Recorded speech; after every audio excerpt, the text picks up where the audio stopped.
Most Worshipful Grand Master, members of the elected Grand Line, Right Worshipful Sirs, my brethren all, good evening.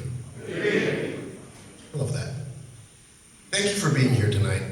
Every hour you spend with the craft is time away from your family, from your work, and from your rest.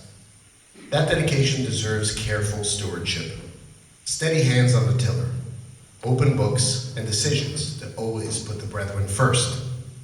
I'm Right Worshipful Alexander Aldeo, Past Master of Essex Lodge number 7, Past Master of Congdon Overlook Lodge number 163, Past Grand Chaplain 2024, and I'm also an attorney in New York and New Jersey. In my professional life, I manage complex transactions and safeguard assets, work that demands discipline, transparency, and trust. Those same principles belong at the heart of our fraternity. The Board of the Grand Lodge Trustees has 5 members, each serving 3-year terms. We handle the business of the Grand Lodge, its finances, and its assets. But first and foremost, transparency protects the craft. Membership has declined in recent years, brethren, and with fewer hands to share the work, every dollar matters now more than ever. That's why we owe the brethren open communications, clear reports, and financial visibility. Before any expense is approved, the paperwork is complete. The budget makes sense and surprises are avoided. If something doesn't serve the long view, I'm going to speak up. Respectfully and clearly, but as your advocate. Markets shift quickly. That's why we'll use independent oversight, sound benchmarks, and routine reviews, keeping the principles safe and putting the earnings to work for the craft. Every project should be scoped, competitively bid, and closed out cleanly so that our efforts may stand the test of time. This isn't about credit or headlines. It's about quiet, consistent stewardship done together. At Essex Lodge number 7, our century-old lodge needed a much-needed facelift. As master in 2016, I led a team that planned carefully, spent wisely, and finished the work under budget and ahead of schedule, serving many brethren, not individual vanity. At Congdon Overlook 163, the lodge had no officer line to speak of, no incoming master, and talk of selling one of the most beautiful lodges in the state of New Jersey. I stepped into the breach as master in 2023. Working with a small but determined team, we rebuilt the leadership, added a progressive line, restored finances, and launched programs that brought brothers back. When Madison Lodge closed, our members welcomed over 20 displaced brethren. Yes, our finances improved, but more importantly, their Masonic journeys continued, and our family grew stronger. On the State Retention Committee, I listened to why men go NPD and address those causes through education and outreach, becoming financials, because financial stewardship means very little without human stewardship beside it. Brethren, I've led at the lodge level, I've worked in teams across the districts, and I've managed multi-million-dollar properties and projects professionally. I know what it takes to lead, and just as importantly, how to work as part of a team to get the job done.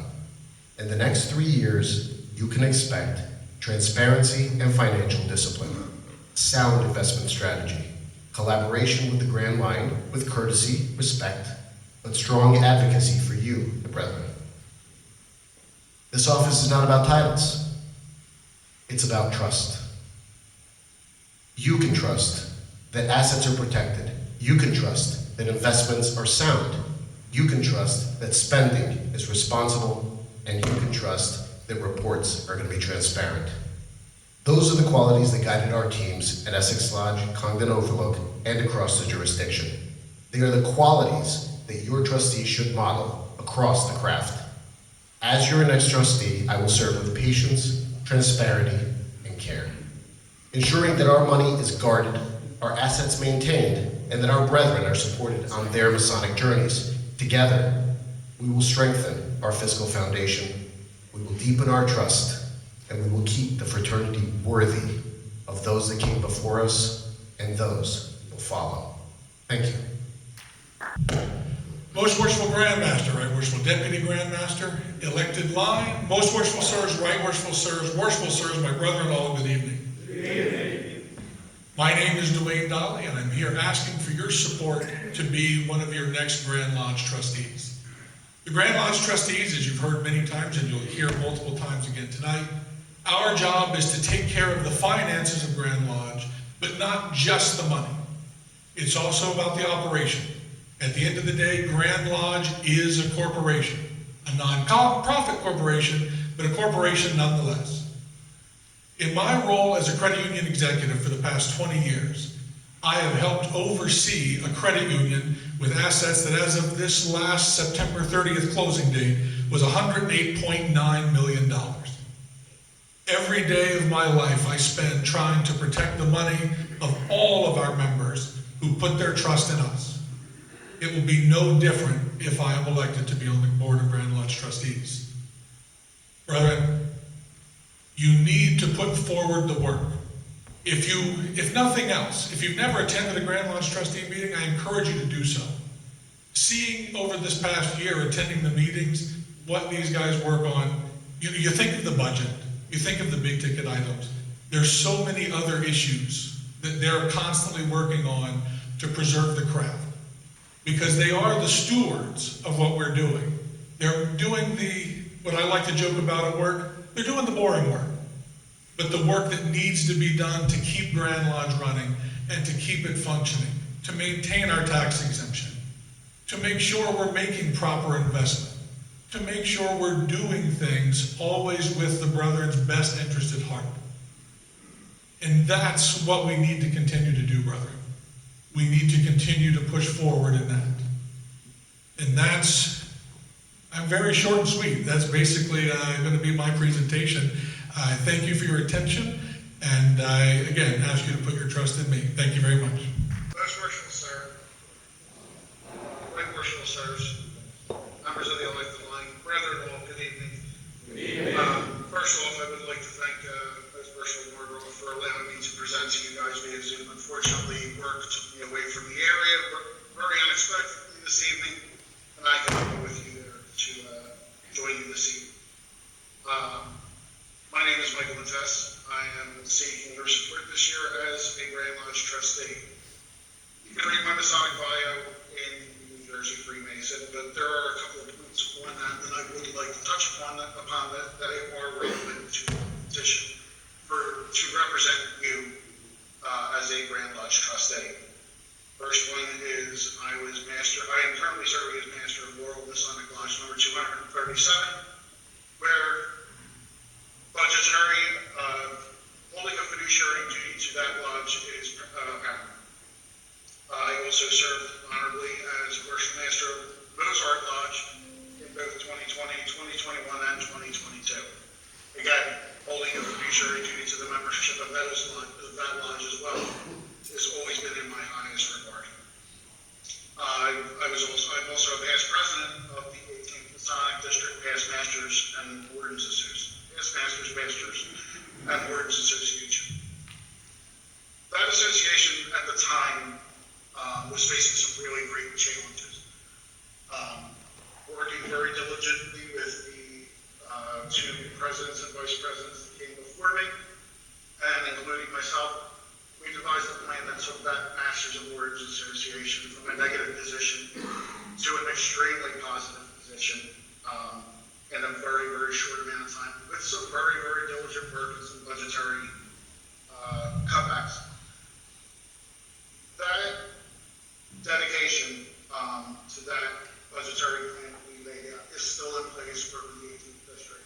And I have to say I'm extremely proud to be part of establishing that. Professionally, I work as a project manager for a company. I hold a fiduciary duty to my company, where I have to meet certain budgetary restrictions. I have to write contracts for multi-million-dollar contracts. I have to interpret those contracts, whether they're for jurisdictional work, working alongside unions. So legal matters are not something that really scare me. Neither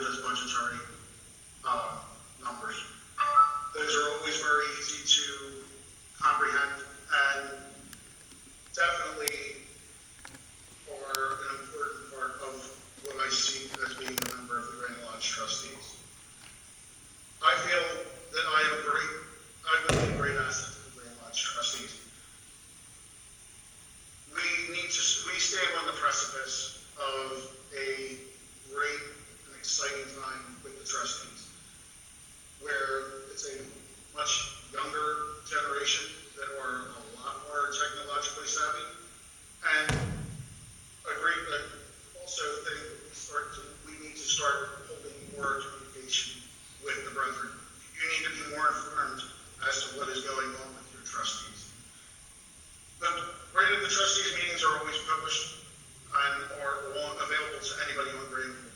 But when was the last time you heard a trustees meeting or a trustees report being given in open lodge, maybe on a quarterly basis? Those kinds of lines of communication need to be established with our Grand Lodge trustee, or our trustees. I greatly thank you for your time. I am going to keep it very short and sweet. And again, Ms. Marshall-Margrove, I appreciate you allowing me this opportunity. Thank you.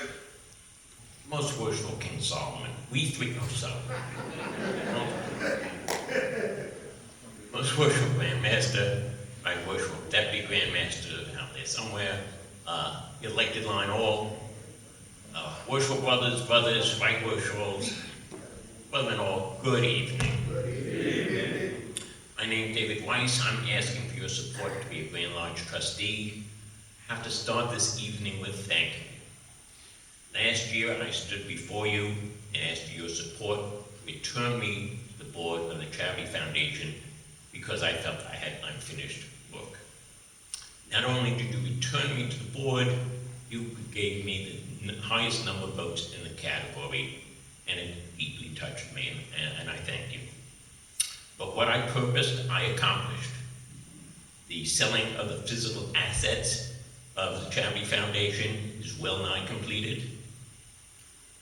We did come to a single application for all the charity scholarships, even automated it, and as promised, we increased eligibility to nieces and nephews where we were allowed to do so. This year, I'm asking for your support to be a Grand Lodge trustee.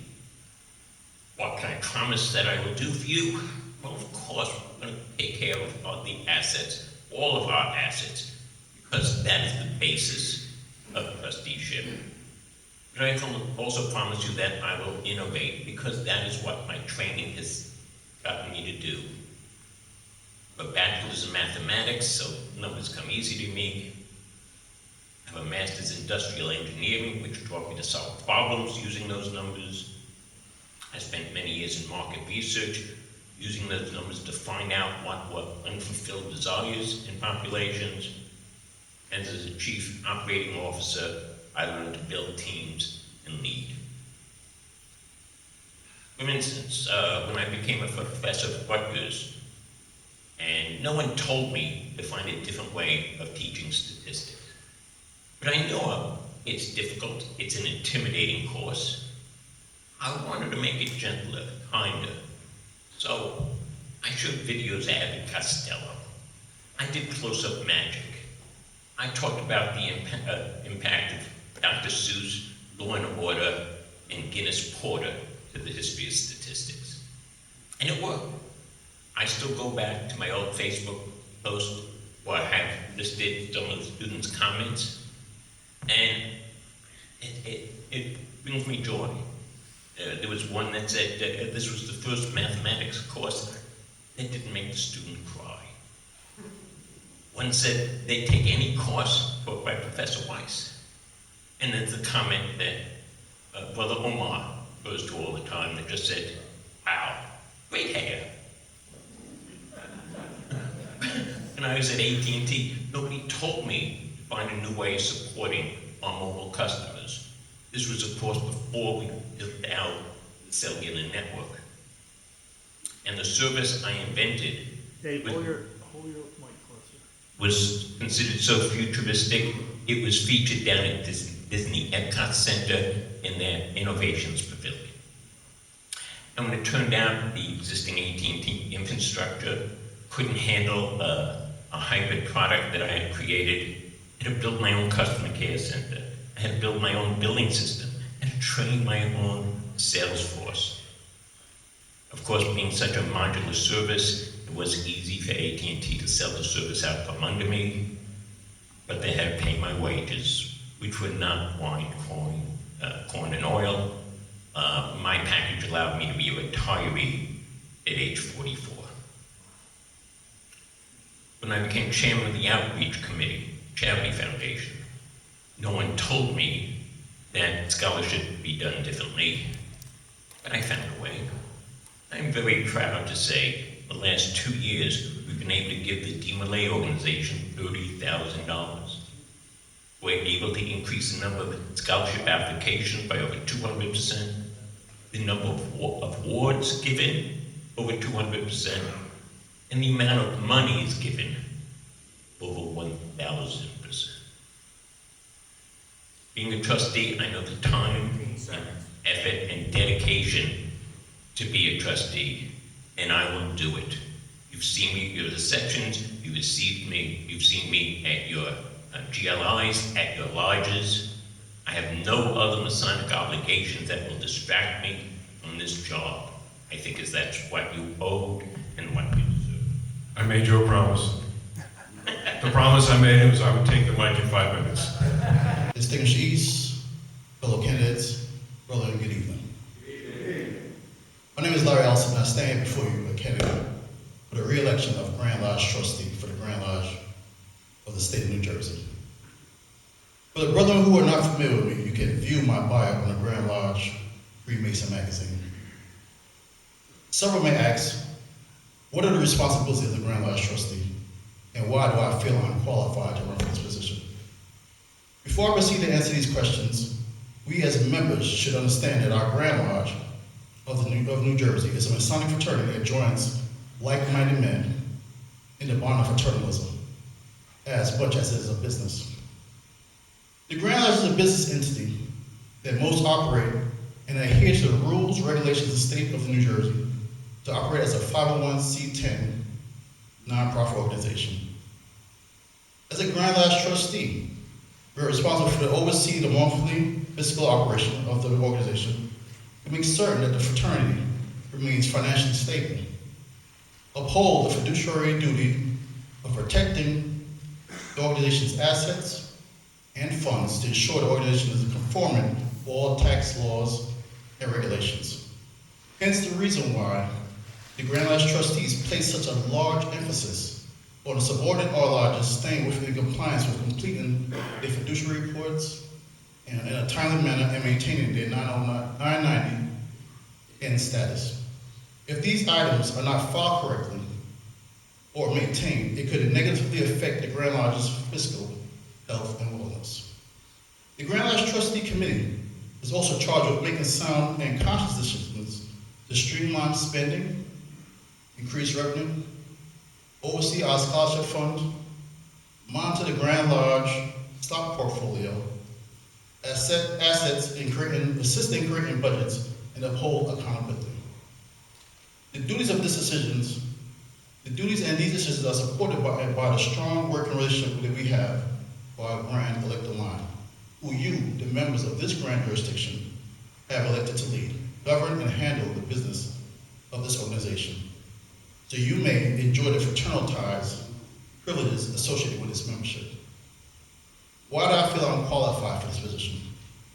I have over 20 years experience in compliance and operations management, with a strong knowledge of data, trend analysis, audits, project management, and operational analytics. Comprehensive understanding of the financial hurdles of regulatory guidelines associated with being a business owner. 3 years experience of being a Grand Lodge trustee, assisted in the development of procedures and policies to maintain the financial well-being of our Grand Lodge. Lastly, stability. This year, the Grand Lodge Committee will lose 2 of its financial gurus, with Brother Schmidt and Murad, who has aspirations to use their talents to pursue other roles within our grand jurisdiction. The working knowledge that I have gained from their direction and guidance, I believe, is pivotal in sustaining current and future policies created to aid the Grand Lodge and transitioning into this next era. If elected, my continued focus will be to utilize the knowledge and skill sets that sets Grand Lodge maintaining financial stability, growth, while displaying full transparency to all our members. Once again, my name is Larry Ellison, and I seek your vote for the position of Grand Lodge trustee. Thank you. The first question is, how will you help balance the need for funding current operations, with the need to continue to save money into the future as we see a drop in membership? So primarily right now, we're defining the need to continue to save money into the future as we see. So one of the prime things we looked into is one, saving money in regards to the Grandmaster's Jewel, as well as there's a lot of things that we started trying to streamline within our process right now to save money. Almost budgeted spending. Like I said, Grandmaster's Jewel, we did a process, a policy to kind of streamline how much that would cost compared to what we did in the past, as well as we're looking into different opportunities to do things amongst the jurisdiction to kind of raise money, as well as, unfortunately, some of the things like closing lodges, or the case may be. So, What are the 3 financial areas of opportunity you plan to influence or affect? but one of the things I think we're, as a trustees in the committee, where we plan to affect is, one is transparency. For instance, this year we've published the budget for the Grand Lodge. That's something that normally hasn't been done in the past. Like I said, working with the elective line, we have figured out ways how to kind of budget in certain things, move around certain amount of monies, kind of streamline old processes, as well as outdated things. Another thing I'm kind of passionate about is our scholarship fund. How we can try to transfer money and raise money now to make that from a 2-year to a 4-year opportunity for our younger students. Third, like I said, promoting the health and wellness of the fraternity. One is trying to bring in new members constantly every year, so that also too will add to our bottom line as we bring in more membership. So those are 3 opportunities I think we could do currently, try to affect change. The expenses have to be carefully monitored. They have to be checked against the proposed budget. Often don't see the actuals, only the proposal. I think that's incorrect, should be corrected. And of course, increasing revenue means keeping the brothers. We're bringing brothers in, we're losing too many, because they're not enjoying the experience.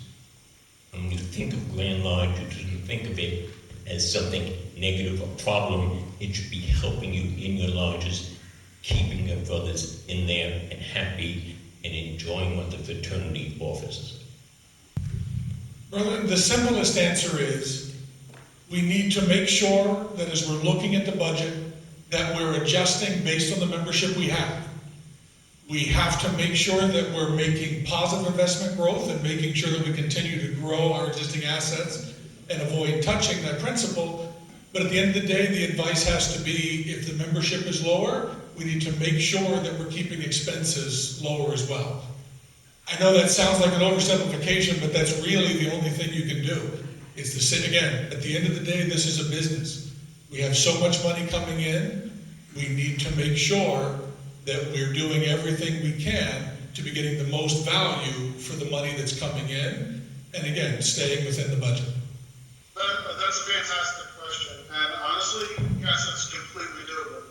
It's something that I've thought about long and hard, seeing our numbers go through attrition and not rebounding as quickly as we'd like to by bringing in new members to recover those numbers. It's a simple matter of establishing a budget, looking at that budget, maybe trimming out that. If there's something that's of excess that doesn't need to be there, maybe it has to go by the wayside. But establishing a budget, ensuring that that budget is kept and upheld to and followed diligently is really the only way you will be able to get around doing that. Brethren, thank you very much for the question. I think the current status of what the trustees do has already been well discussed among the other answers that you've heard. But the trustees are already doing a lot of that. They're already coordinating the budget with what's happening, with the loss of membership and all the rest of it.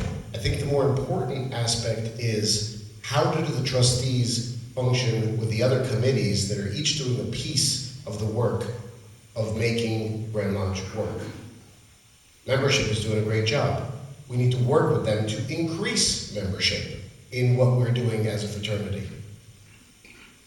As well as the MPDs that we function from the retention committee, which Right Worshipful Paul DiGaetano is doing an excellent job of, and Right Worshipful Art is doing an excellent job of in membership.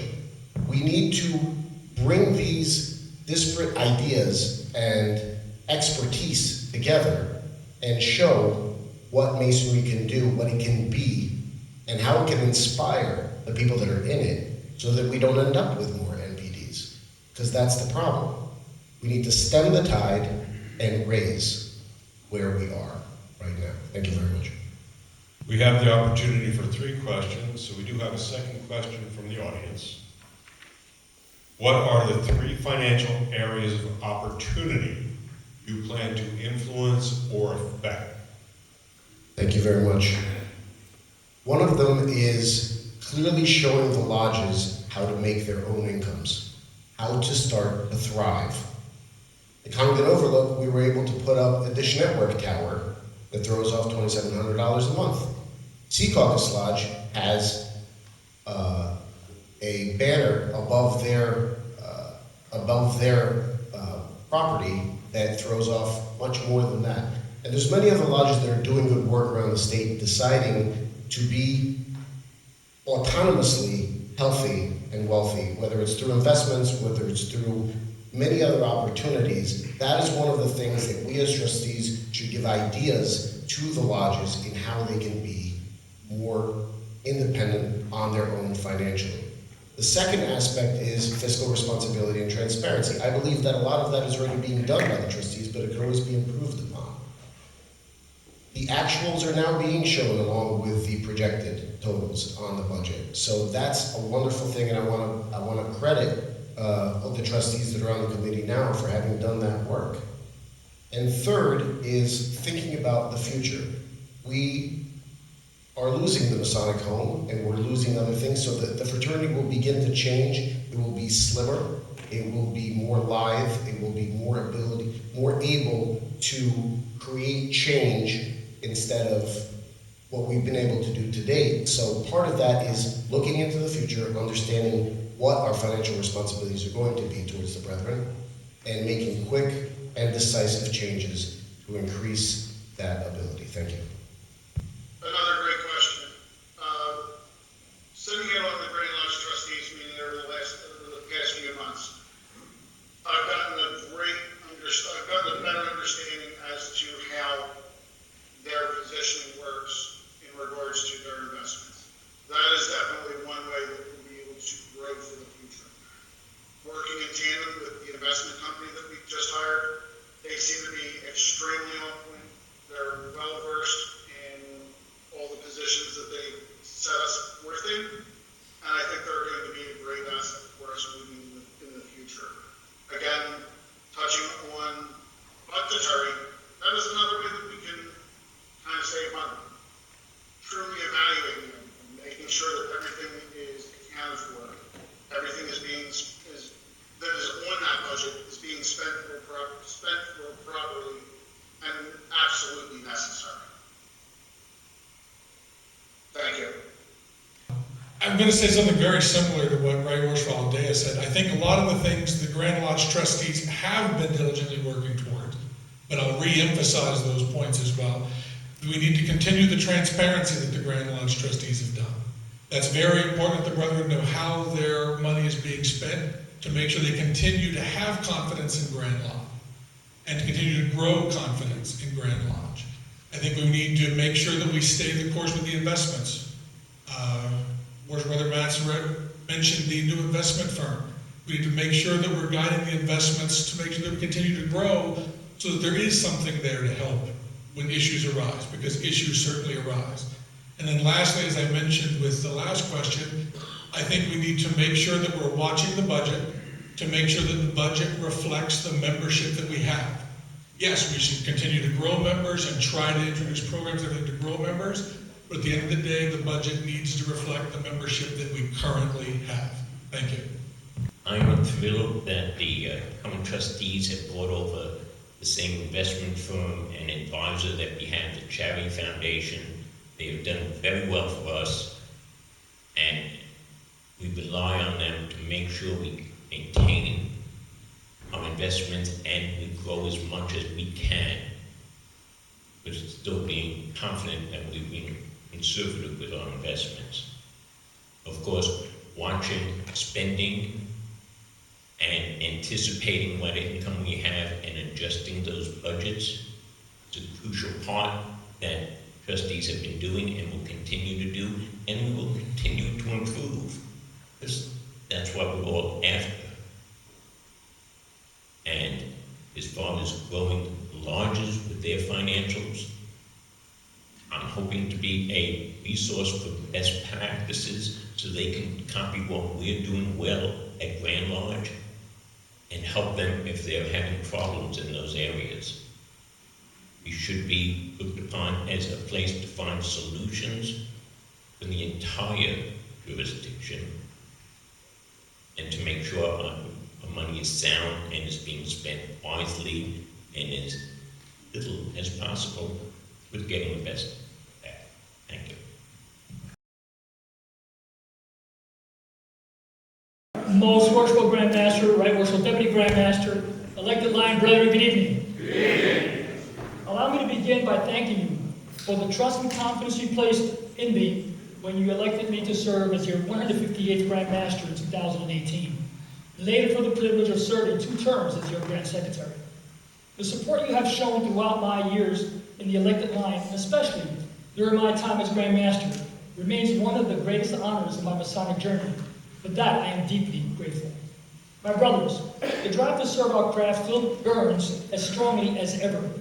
That is why I now humbly ask for your support once again, this time to serve as your Grand Secretary. As Grand Secretary, I will never forget that the office exists to serve you, our brethren and our lodges. Your needs will remain my highest priority. I will dedicate myself to supporting the Grand Master and our elected line as they address their programs and strengthen our Grand Lodge. I will also work closely with our Grand Lodge staff, Right Worshipful Larry Plaskett, Right Worshipful Andy Cherney, as a team, to further enhance the services we provide to you and our lodges. Together we will continue improving communication, efficiency, and support so that every lodge receives the assistance it deserves. I will be a full member of that team, a brother among brothers, enhancing the strength, unity, and service of our Grand Lodge. You already know me as a brother who strives for excellence, thinks creatively, always puts welfare of our lodges first. During my tenure as Grand Master, we modernized and energized our jurisdictions by implementing Grandview, establishing the Grand Almoner's Office, allowing lodges to close and conduct business on any degree, encouraging the use of the Chamber of Reflection, and introducing and establishing educational programs such as the Society of King Solomon. Together, we also address the challenge of declining membership by constituting 5 new lodges, each formed by dedicated Masons who continue years later to flourish under our Grand Lodge's guidance. These accomplishments were not mine alone. They were ours, the result of shared visions, teamwork, and faith in each other. Many of the ideas I implemented as Grand Master came directly from conversations with you as I traveled across the state. When I first sought election as your junior Grand Warden, I promised to listen, to act on your ideas, and to honor your concerns. I have kept that promise, and I intend to continue keeping it.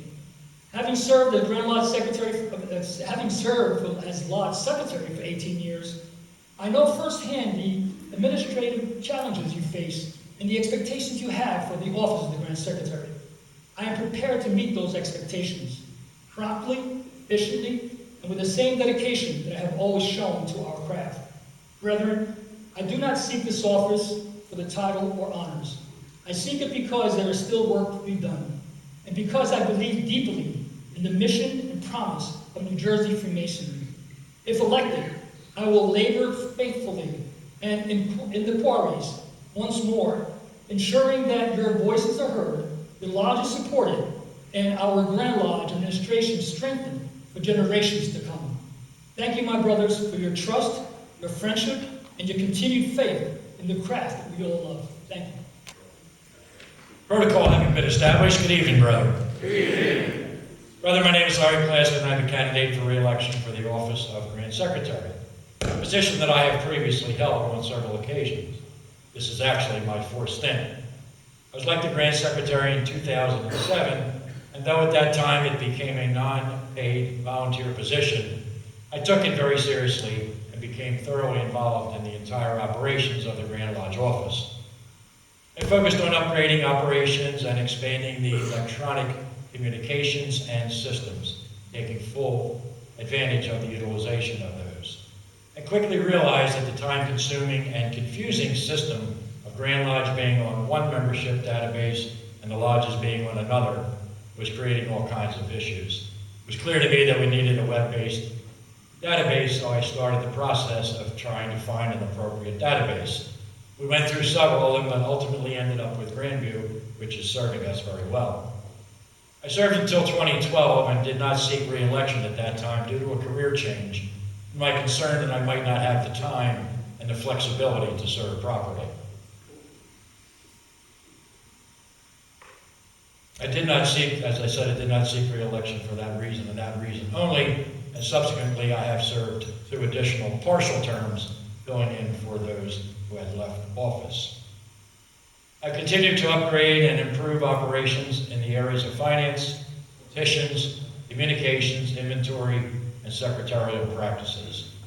We have good financial procedures in place, resulting in timely processing of all payables, eliminating any late fees, as well as promptly handling all receivables, which enables us to provide instant data to the elected line, any committees who may need it. While continuing in all the administrative duties that I've done in the past, continue to do, I have been able to successfully perform the duties and responsibilities of the Grand Secretary's office. While I'm here to serve the entire fraternity, my constitutionally detailed duties are as the liaison between the Grand Lodge and the lodges, which this necessitates working very closely with the lodge secretaries, with whom I have developed a very positive working relationship. I'm available 7 days a week to answer their questions, needs, and concerns, whether it be Grandview, bylaws, reports, procedures, or any other issue that they may have. I've implemented some new processes, and I'm always looking for better ways to make the secretary's job a little easier. And based on the comments that I've received from the secretaries, I think I have been successful at that. But of course, I am always available and always willing to assist any brother. I have a good relationship with the other members of the elected line and have developed a very strong relationship with our sister jurisdictions, something in which I take great pride. Ray Bersalini Cherney, our administrator, and I have an excellent working relationship. And with the changes that we have implemented, we have gone from a staff of 3 and sometimes 4 to a staff of 2. With the assistance of Ray, our part-time clerical and maintenance staff, we are getting the job done. It is my intention to continue to look for better ways to do things, and it is my desire to continue to work for the good of our fraternity. Brethren, I have the experience, I have the time, and I have the passion, and with your support, I will continue to do so. Thank you. As a fiscal officer of Grand Lodge, how do you consider interactivity and coordination of business affairs with Grand Lodge trustees? I think I understand what the question is, and certainly the Grand Lodge office, we have to work with the Grand Lodge trustees on all financial matters of Grand Lodge. And it's certainly something we do now. We communicate all the time. Grand Lodge trustees participate in the budgeting process, and each week when I process all the bills and things, I send them to our Grand Treasurer as well as the Grand Lodge trustees to review. So we coordinate that way.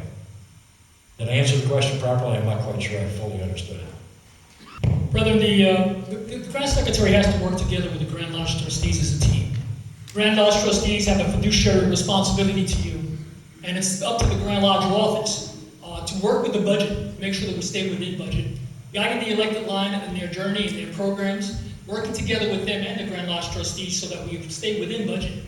Okay, and not only within the current budget, but also to work together to see how we can lower our expenses and increase our revenues. Thank you. Both of you have been Grand Secretary before. How would you reinvent yourselves? Brother and I served 2 years as your Grand Secretary. We were able... Brother, I served 2 years as your Grand Secretary. I think that during those 2 years you saw a lot of innovation coming to the Grand Lodge office. There's still a lot of work to be done.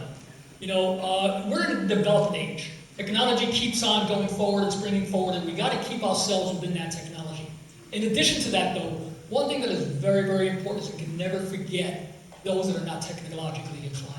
So we got to take what's coming up in technology today, like with Grandview and so forth, making sure that it delivers the product and the services to you that our lodges that you need, but making sure that those services are delivered in a way that are intelligible to you, workable with you. So my intent in the Grand Lodge office is not only to expand the communication to you, the involvement with you, with Grandview and the Grand Lodge, to make sure that the communication openness of our Grand Lodge is always there for you. Thank you. Ditto. Certainly agree with what Mr. George Brother Quintana said in terms of communications and stuff. I'm glad you didn't ask them how they wanted to reinvent me, because that would do it a little bit scary. But in terms of reinventing myself, what I always try to do and what I will continue to do is listen. A lot of secretaries with conversations and during our Secretary Association meetings have come up with some suggestions and ideas, which were excellent ones, and we've been able to implement them. So that's primarily what I would do to reinvent myself, is constantly listen, be willing to change, and take suggestions. What can you do to improve past performance? One of the things that I need to do to improve myself just a little bit in that area is time management. As Andy will tell you, our office is constantly busy and things get thrown on top of each other, like right this time of year, we've got our Masonic Leadership Conference and Grand Lodge coming up very quickly. And I do my best, probably to a fault, to jump on everything that I can as quickly as I can. One thing I don't want to do is make the brethren, a secretary, or anybody asking for some help from the office to have to make the wait. So sometimes I'll be working on a project and I'll get an email, somebody needs a quick question answered, and it's something I can knock out very quickly. So I'll jump on that and answer that question. And then that helps, unfortunately, gets me a little bit sidetracked on a project that I'm working on. I always get back to it and I always finish it, but I think I would try to improve my time management a little bit. Well, to help with my time management, I'm currently in the process of retiring from the County of Hudson, Department of Family Services and Reintegration, where I currently help manage a budget of about $45 million with over 1,100 employees. I'm responsible for all the HR aspects of it, labor relations, and also IT. How I plan to improve myself if I were to get a third term as your Grand Secretary is to spend more time in the office, to continue and work more on the improvements to the services to you, being with Grandview, with communication. And one important thing that I started back when I was Grand Secretary was publishing the minutes of your boards. On Grandview, you still have them from the Masonic Charity Foundation. I was able to get all the minutes back to 2000 and put them up there. And one of the things that I would like to do in this term, if I were to have your vote and be elected, is to publish the minutes of the Grand Lodge trustees. They're not up there, and I think that they should be up there as soon as they're approved as approved minutes of the trustees. They should go up on Grandview. So that's how I plan to continue to improve, spend more time with Grand Lodge, spend more time with you. I just want to make sure that I'm not misunderstood. When I was Grand Secretary, I served you 24 hours a day, 7 days a week.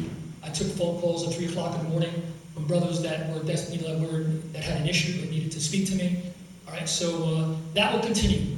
But definitely I will be spending more time in training. Thank you.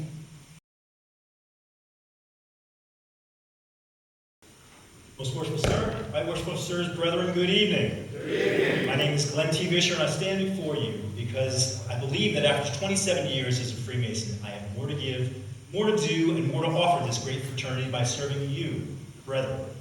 I love Freemasonry. It is an integral part of who I am and always has been. I'm a proud third-generation Freemason, having grown up in Cincinnati Lodge No. 3, sharing all of my Masonic experiences with my family. I'm a Mason just like you, and I am deeply committed to our craft and want to make the best that we can be. I believe that my professional skills as a research scientist and global project manager bring a unique and strong skill set, skills that I bring to my roles in Masonic leadership, which are essential in keeping the Lodge running smoothly and growing to greater heights. Skills such as leadership, financial and budget management of million-dollar projects, critical thinking, training, and great communication, just to name a few. Now, throughout my tenure as a Freemason, I have actively served at all levels of our great craft. Positions such as District Deputy and District Ritual Instructor, Grand Lodge Trustee, Grand Marshal, various committee chairs, and currently as Secretary of my Lodge for the past 6 years. As I reflect on my experiences, there is one critical point that is evident: service. I'm a servant leader. It's not just a catchphrase, but how I live my life. Supporting the successes of my brother and the craft through my active involvement and leadership, and also applying the Masonic lessons to my own life. I stand for you, my brothers, for all of you. Now, throughout all my travels, inside and outside of our jurisdiction, it is the brothers that are the foundation and make the difference. I wear my masonry with stubborn pride, and I know you do too.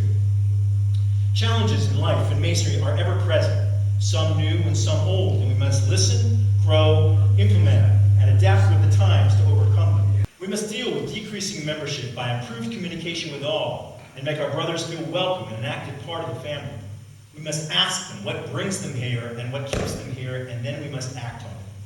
I believe we must keep a careful watch over all of our resources, and be willing to make choices that are the best for the craft.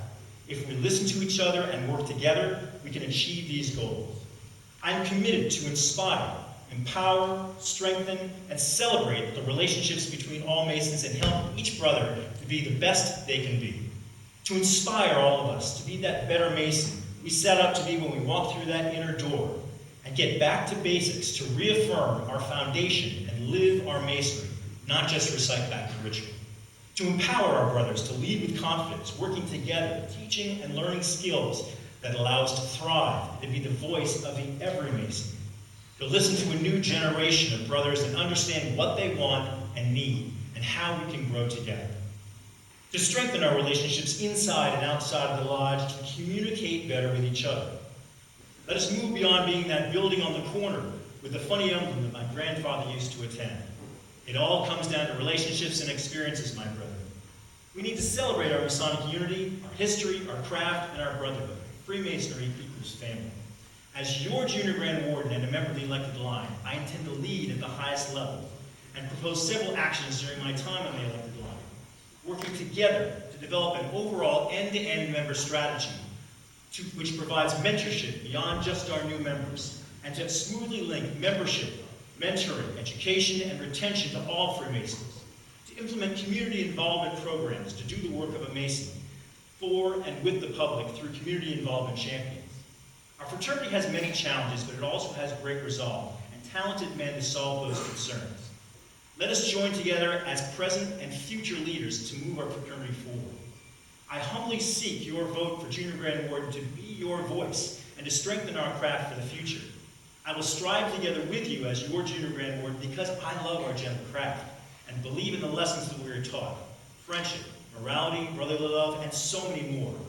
I will bring my past experiences as a senior leader and work with the rest of the elected line to provide continuity and a path forward to help move our fraternity forward into a new and exciting future. I am ready and inspired to work and serve you and our fraternity through the next steps and on the largest stage as your Junior Grand Warden. I am here to serve you, and you, and you, and you, and all of you. Thank you, and I look forward to greeting you in Atlantic City. Protocols having been established, good evening. Good evening.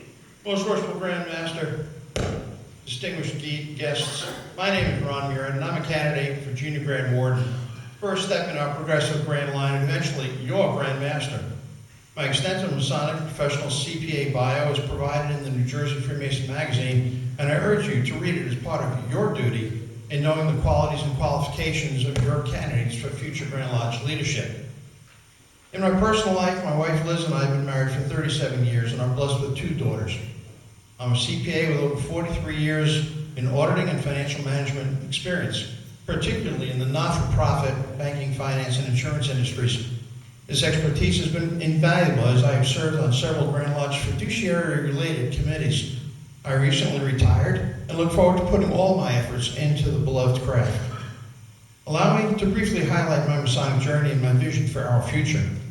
I'm a 2-time past master, and since my first appointment as a DRI in 2001, I remained actively engaged at every level of Grand Lodge. I've served as Secretary to the Grand Master, a 4-year commitment and an excellent training position for Junior Grand Warden. 3 terms as a DRI for 2 districts totaling 8 years. 3 years as District Deputy Grand Master. I served on the State of the Craft Committee, served on the Tax Committee, and have served 15 years on the Audit Committee, the last 10 as Chairman. As a member of the Temple and Lodge Finance Committee, I'm actively involved in assisting about 12 to 15 lodges per year throughout our state in preparing their annual fiduciary reports. I've contributed 15 years to the Ritual Committee and currently serve as Vice Chair, working very closely with brethren across the state. And for the last 6 years, I've served as a Grand Lodge Trustee, fulfilling my fiduciary responsibility to you, ensuring responsible oversight for our Grand Lodge operations. These roles, both visible and quite often behind the scenes, have shown me the importance of steady leadership and commitment to our craft. Looking back, my work as DRI and as Vice Chair of the Ritual Committee has allowed me to teach, not dictate, ritual, and to foster engagement with members throughout the state. As District Deputy, the leader of the district, and the Grand Master's direct representative, I coordinated district events, ensured transparency and timely reporting, and promoted tranquility among our lodges, and occasionally, when necessary, had to make some difficult decisions. My financial roles on the Audit and Lodge Finance Committees have focused on strengthening our business practices. I led the search for a new, more cost-effective CPA firm for our annual audits and tax filings, which resulted in significant improvements in transparency, report timing, efficiency, and control over expenses. As a trustee, I worked with the Grand Line to address concerns raised by you, the brethren, including such things as the cost of the past Grand Master's jewels and the need for clear, accessible financial information. Today, Grand Lodge budgets and financial statements are all available on Grandview. Turning to the future, my vision is built on 2 pillars, transparency and relevance. Your Grand Lodge trustees have increased transparency to the brethren significantly over the last couple of years, and transparency must always remain a cornerstone of leadership. Relevance is just as crucial. Relevance to new and experienced members, our families, and our communities. Ask these questions. Why did you become a Mason? How does it affect you and your family? How does it affect your community? The Really Award program has successfully engaged new Masons by broadening their Masonic experiences. Similar programs could be extended to experienced members and our wider community outreach. Our presence and use of small Masonic Square Clubs could be a first step in rebuilding the community visibility and ultimately restoring Masonry's relevance where it is needed most. And relevance, getting back to the community, will help promote Masonic growth in the future. Now, I had recently become a grandfather of twin boys. Yes, it is. As a 4th generation Mason with 44 years of experience, I want to ensure that our fraternity remains vibrant and meaningful, so that if my grandsons choose, they can become 5th generation Masons. 6 years ago, I was asked by Most Worshipful Greg Scott to serve as a Grand Lodge trustee. Your support in subsequent elections, where I received approximately 70% of the vote, affirmed the value of my business-based and effective approach to leadership and the skills required as a trustee. Brethren, I ask you to consider my professional and Masonic record and my vision when you cast your vote at our annual communication in 2 weeks. If you can't again, don't forget you can register and vote online. Thank you, brethren, for your attention and for your dedication to the craft. What is your position on bringing in new Masons quality or quantity? How will you execute it? An excellent question concerning the decline in membership over so many years. From a financial standpoint, obviously, quantity would be right up to the top, but that's not the case here. We always have to look at the quality of who's coming through the West Gate. If you have quality and you have an appropriate mentorship program, and you get, as I had mentioned in my speech, the impact of masonry to the family, the individual mason, and the community, you will start building up and building back masonry. Think about how lodges once started. My own lodge in New Jersey, 3 guys used to meet on the bus stop, and they recognized each other's ring. And that led to, let's have lunch at the diner, and that led to a square club. And you start picking people that are like-minded, and you start having conversations. Part of that process is the quality. My current lodge, we invite friends who inquire about masonry to come out to the lodge. And we probably have them out somewhere in the neighborhood of 3 or 4 months before the dinner, hang out during the meeting. We'll meet you for the collation and outside on the patio. And we're constantly having conversation with them as to what masonry is all about and what we've all gotten out of it. We're developing and inquiring about the quality. And with those, we end up getting not only quality new members, but we start building up the quantity. Brethren, I believe that quality is the primary and paramount aspect of this. We need to have brethren that are fulfilling their duties as masons and their desires as masons. We need to have the right type of mason guarding at the West Gate. So quality is important, and we need to spend the time in spending the time with our brethren, our new candidates, to have them involved in the lodge. Quantity is secondary, and will come with those quality brethren. They are going to bring more brothers into the lodge. We have an experience in our lodge where we brought in several new brothers, and each of those brothers brought in several more new brothers, and seven more new brothers after that. So we are building up with the quality that comes along. As you're running for a position that will take 4 years to prepare, well, actually 3 years to prepare and 1 year to send to, how will you help to trim or grow this organization as the members pass away or MPDs continue at the current rate? Brethren, we need to stay in communication with our brothers that are in danger of NPD. I think that's very important, is that oftentimes we lose out on those brothers because they feel they're not included in the lodge anymore. So we need to incorporate more contact with all the brothers, and that will help to bring some of the NPD brothers in. We need to work with the lodges to give them and empower them to be in touch better with the brothers, to give them opportunities, to give them the actions that they need from the Grand Lodge.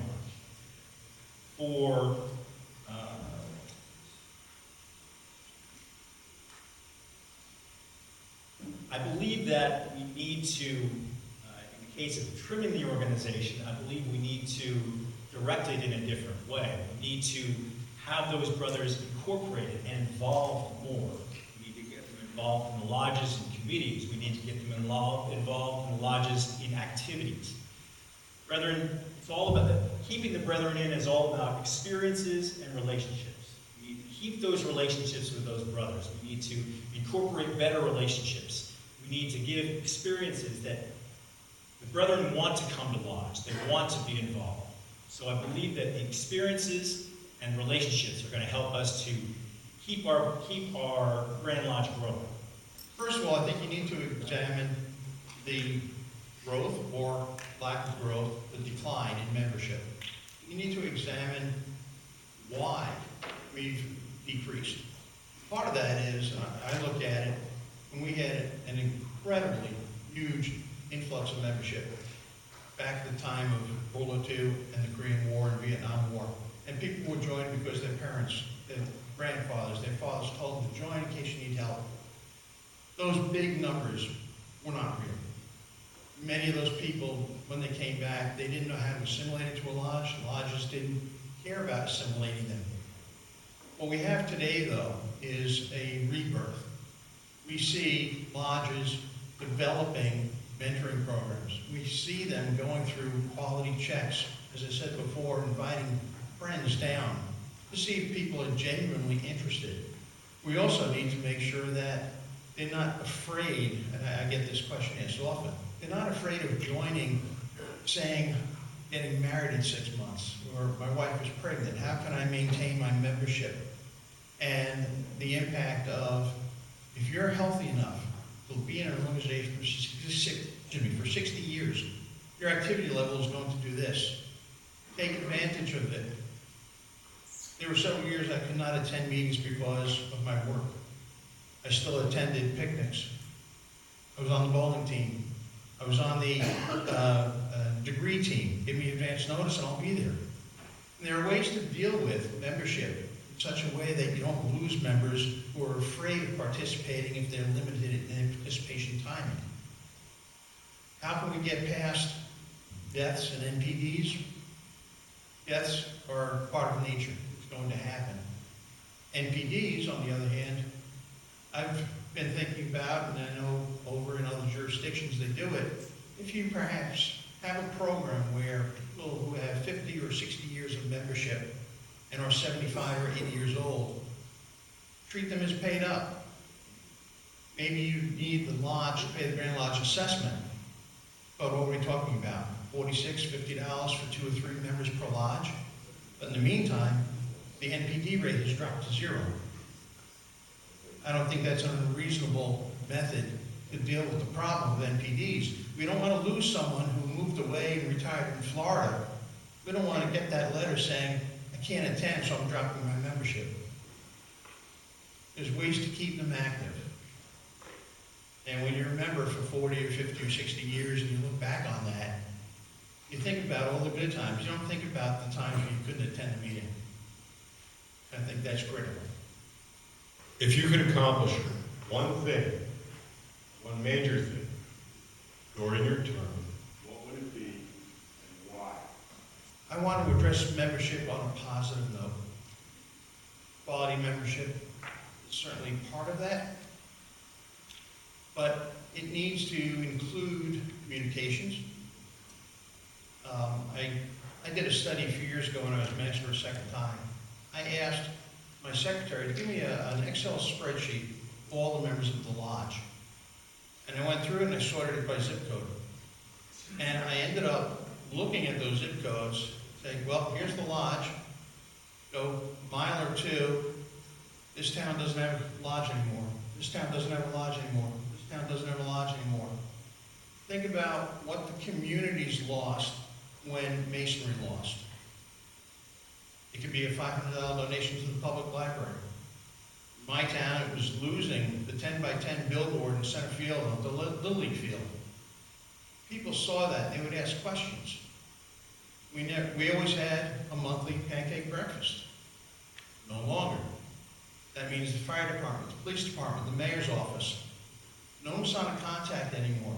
So communication was big. What we ended up doing with that list was we sorted it out. And we tried making phone calls. We just divvied up the list. These people live within a mile of the lodge and don't come out anymore. These people live within 3 miles of the lodge and they don't come out anymore. When was the last time someone spoke to them? We just had a recent situation where I had the opportunity to call a past master who hasn't been out for 20 years. He's going to be coming out in January for a special celebration. He was the master when the Scotchwood Lodge cornerstone was laid. We haven't seen him since Scotchwood merged into Atlas Pythagoras. It's all about communication. And there's so many ways to deal with membership, to increase it, to look for quality membership, get the community back involved, make those connections again. Thank you. I would like to see us get out into the community again. For a long time, I heard stories from my father and my grandfather about activities in the community, about being involved in town councils and cornerstone layings of buildings, not Masonic buildings, but buildings in the town. And it was a way for our lodges and our Grand Lodges to get involved with the community. I believe we have to get back to that point again, because as we are stronger in the community, that's going to draw membership from the community, that can draw potential funding from the community, that can show the community that we are an honorable organization, that this is something that the community wants their children and their grandchildren more involved with. So I feel that we need to get more involved in the community because that will help us to grow and flourish.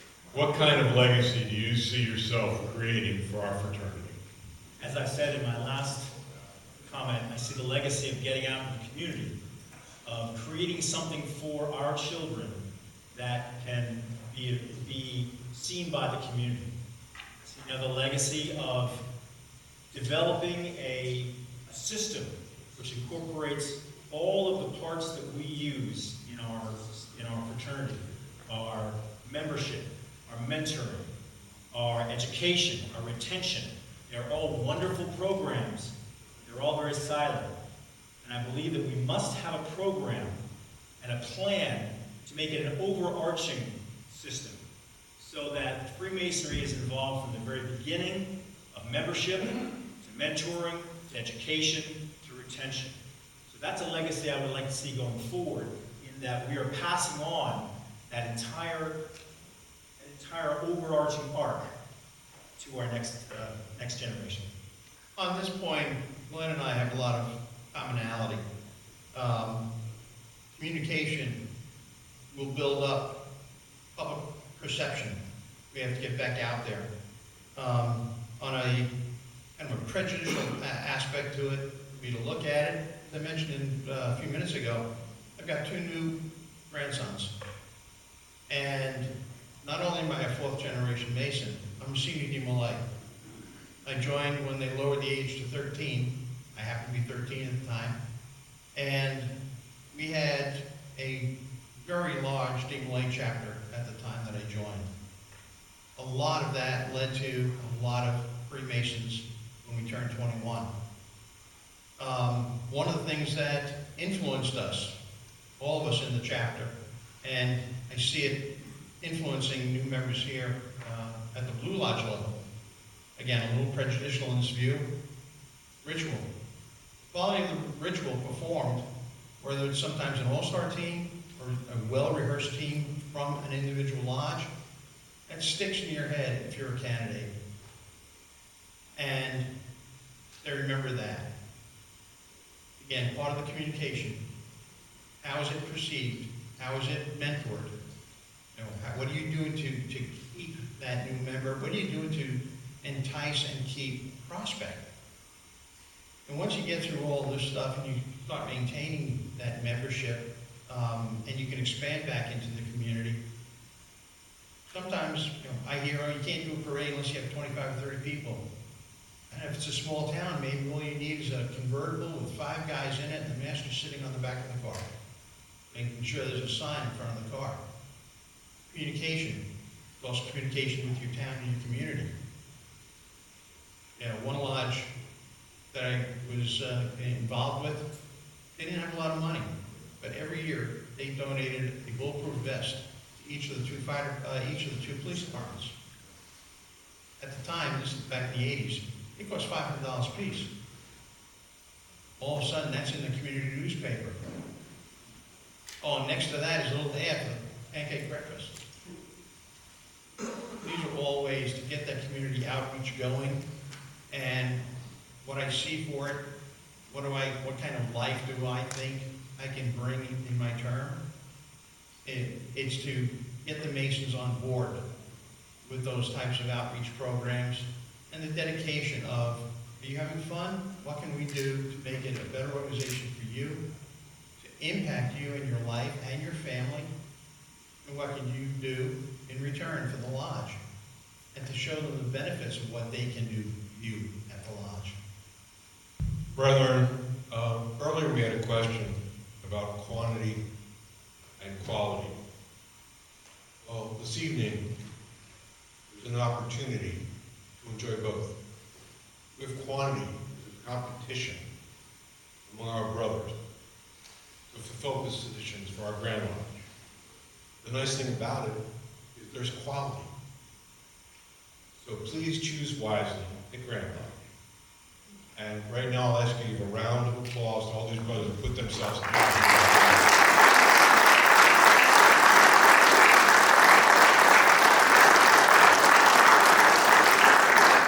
And as voting is a necessary process, I'm going to ask Right Worshipful Scott P. Vicari to come up here and explain the voting. Most Worshipful Grand Master, Right Worshipful Deputy Grand Master, my brother-in-law, good evening. Good evening. The good news is, I'm not running for anything.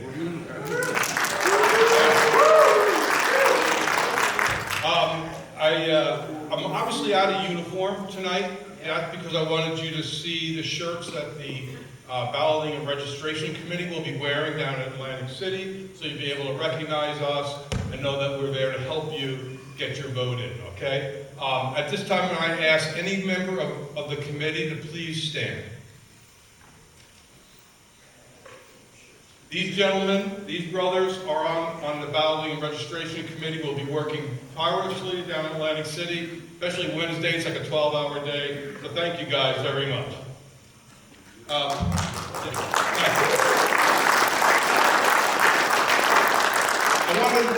I know, I can go on for a long time, so I'm going to try to be really fast. First of all, our registration for offline is underway. You have until October 30th if you're not going to go down to Atlantic City and you want to vote online. Very important, brothers, make sure that your information in Grandview is up to date and accurate. Because your name has a PM after it, doesn't mean anything for the purpose of registration.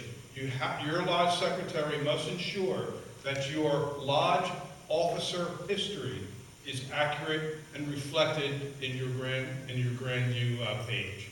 So please, it's a good practice to just check that every now and then. If you see something wrong, contact your lodge secretary and have that corrected right away. We're going to use that same system this year for registering on-site.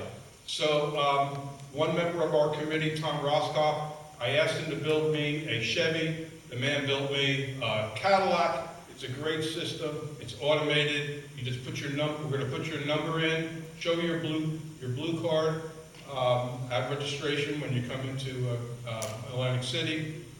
We'll enter that number. Your information will come up. If it's accurate, you'll be good to go. So I just wanted you to know that. So there'll be very little paper. We're trying to eliminate paper lists completely. There's only going to be a few instances where we need the paper list. For instance, if you registered for off-site voting, but you came in anyway, and then you need to pick up your red and green cards for voting legislation. So I'll have a paper list and check it off there. But we're working on it. Maybe next year we'll have it fully automated.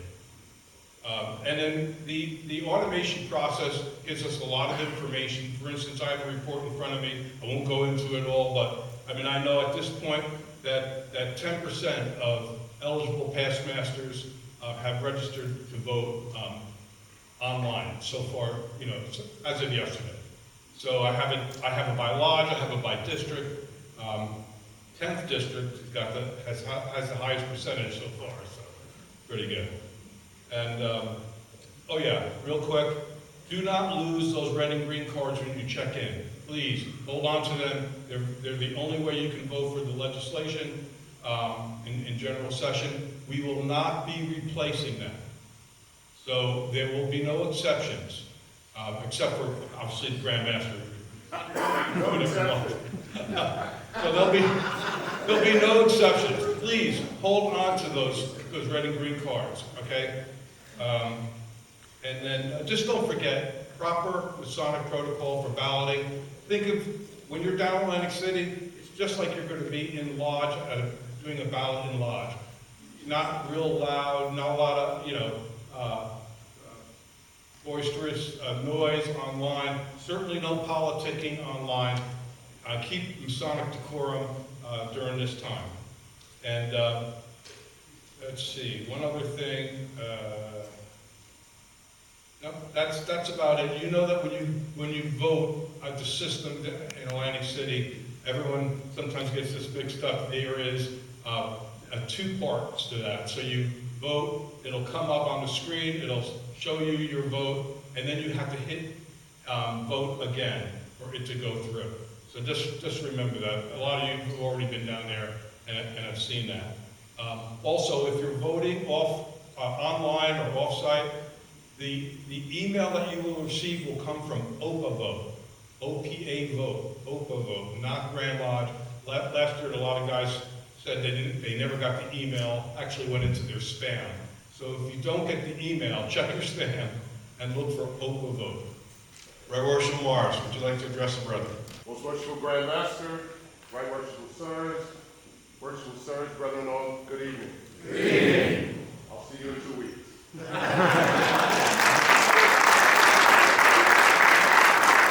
Reverend Fugawa, would you like to address the brethren? Protocol having been firmly established. Good evening, brethren. We'll see you in a couple of weeks. Right Worshipful Brother Daniel, would you like to address the brethren? Thank you. Good evening, brethren. It's great to be here with you all. Thank you for your continued support.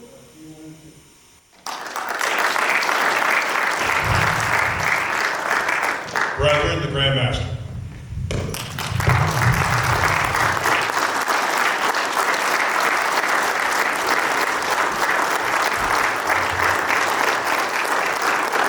Thank you. Please be seated. First and foremost, I'd like to thank the office staff for pulling this together tonight and making it what it is. Obviously, we had a little minor glitch which we fixed. Second of all, will the candidates for Masonic Charity Foundation please stand up, just so people see you again? Yep. Thank you. Right Worshipful Deputy Grand Master, Most Worshipful Sirs, Right Worshipful Sirs, brethren all, it's great to be here. It's great to see the turnout here and online. Certainly, when you're running for office, you put yourself out there. It's not the easiest thing to do. We're taught in our fraternity that we don't talk about ourselves, we don't extol our virtues and all that other stuff. And you kind of, when you're running for office, you kind of have to shift gears. So, and then talk about yourself and talk about your virtues. So, but so these guys, all the offices, they've been working hard. They put themselves out there. They stuck their neck on the line a lot of ways. So, just give them the consideration, win, lose, or draw. So, with that, look forward to seeing everybody in Atlantic City. We've had a good year this year so far, and it's rapidly coming to a close. I think we got like 16 days, but I'm not counting. And then, Right Worshipful Brother Galwell would be the most popular guy in Freemasonry in New Jersey. But I truly thank everybody for taking part this evening. Part of my objective is to kind of make Masonry fun and not overwork the schedule, not keep people out late unless they want to be out late. And this could be a prime example. Also, though the questions came through me, there's only one question that wasn't asked. It's on the desk over there. And it was similar to a couple others. But the reason, and by the way, the candidates for Junior Grand Warden actually addressed it in their answers to other questions. And it talked about community involvement. And I felt we could get other questions from other brethren, because that brother had asked 3 questions that were, 2 of them were already asked. So I figured let's get other thought processes in there. But again, his question was already addressed throughout the process. So. Brethren, it's great to be here, great to see everybody here, and look forward to seeing you in the next couple of weeks, and especially down in Atlantic City. Please get home safely so that we have that opportunity. Thank you.